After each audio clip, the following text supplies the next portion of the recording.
Bonjour! Derrière moi, le Silver Star. Qui dit Silver Star dit forcément Europa Park.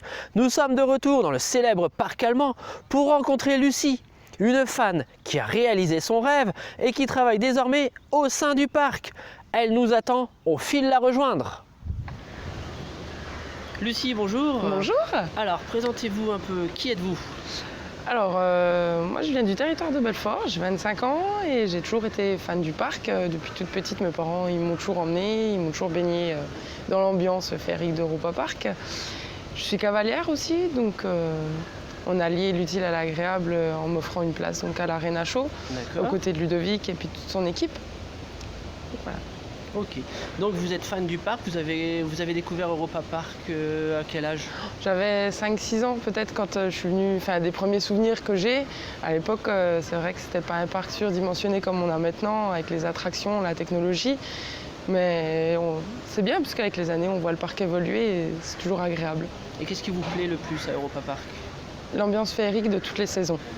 La saison hivernale, c'est une saison ok, il y a des attractions qui sont fermées, mais tout le reste est vraiment féerique, magnifique, c'est vraiment très beau.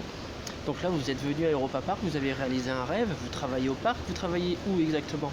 Donc je travaille en backstage pour Mario Luracci avec une équipe de palefreniers. Donc le travail consiste à pailler les box, entretenir les chevaux, faire les soins, les préparer pour les shows. Voilà.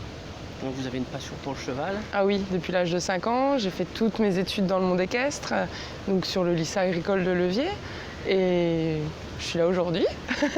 Et par quel miracle êtes-vous donc arrivé à Europa Park? Une annonce Facebook, tout simplement, oui. C'est magique. Comme quoi, Facebook sert aussi. Ça sert, mais oui, c'est ça. C'est exactement ça, oui. Donc là, vous avez un contrat jusque quand? Pour l'instant, donc, je suis en CDD jusqu'à fin juillet, et après on verra si ça correspond ou pas. D'accord, bon, on est juste à côté de la maison de Monsieur Mac, on va lui en parler tout à l'heure. Avec plaisir. Et alors donc on vous retrouve à l'arène espagnole. Oui. On vous voit de temps en temps. Racontez-nous un peu quel est votre travail durant le spectacle. Alors durant le spectacle, c'est beaucoup l'aide à récupérer les chevaux quand il y a les batailles, emmener les drapeaux avant la bataille pour présenter les équipes donc, de la reine et du baron, du sultan. Après, donc, c'est beaucoup de travail technique, surtout en backstage, à gérer que les chevaux aillent bien, puissent boire correctement. Voilà. Super. Et décrivez-nous donc une journée typique pour vous, la journée que vous avez fait par exemple hier. Alors la journée typique, on arrive entre 8h et 8h30, on donne les grains aux chevaux. Après, on enchaîne sur tout ce qui est curage des box, pailler, donner le foin pour 11h. De là, après, on nettoie les chevaux. Donc on pense, on fait les tresses et après donc, on utilise donc, tout ce qui est brosse pour les protections car tous les chevaux sont protégés sur les membres pendant le spectacle. Et de là après c'est les cavaliers par contre qui scellent. Nous on ne scelle pas du tout leurs chevaux. D'accord. Voilà, et après donc le premier show a lieu. De là quand ils sortent, ils les marchent, nous on les rentre au box et puis on leur passe un coup de brosse, on cure les pieds, on va manger. Et après on reprépare pour le deuxième spectacle. D'accord.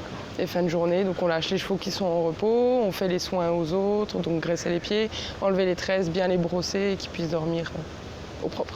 D'accord, c'est très intéressant, ça c'est une passion en fait. Ah oui, c'est une passion de pouvoir être au contact déjà de ces animaux toute la journée, de pouvoir en plus le faire dans le parc qu'on apprécie, c'est vraiment un rêve d'enfant, oui.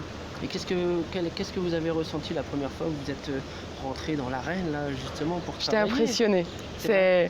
On voit tous les gens, le public, les enfants qui nous regardent avec des petits yeux tout émerveillés, c'est vraiment magnifique. Ouais. C'est la magie d'Europa Park. C'est ça, c'est la magie Europa Park qui opère à 100%. Et parlons un peu du parc, quelle est votre attraction préférée? Blue Fire. C'est vrai? Ah oui. Ah oui, celui-là, de jour, de nuit, il est exceptionnel. Renversant. Ah oui, Ouais. il est renversant, oui, c'est ça. Et votre spectacle préféré? Le spectacle espagnol avec les chevaux, c'est... Ouais. Ah oui. Disons que tous les autres spectacles sont beaux, il n'y a pas de souci, mais le fait des cascades, des chevaux, quand on connaît le travail derrière qui est effectué, c'est encore plus impressionnant, oui.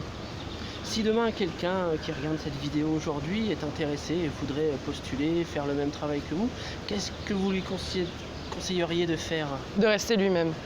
C'est la plus belle chose qui puisse arriver, donc ne pas prendre la grosse tête parce qu'on travaille à Europa Park, mais vraiment rester lui-même, maître de sa personne, et s'éclater.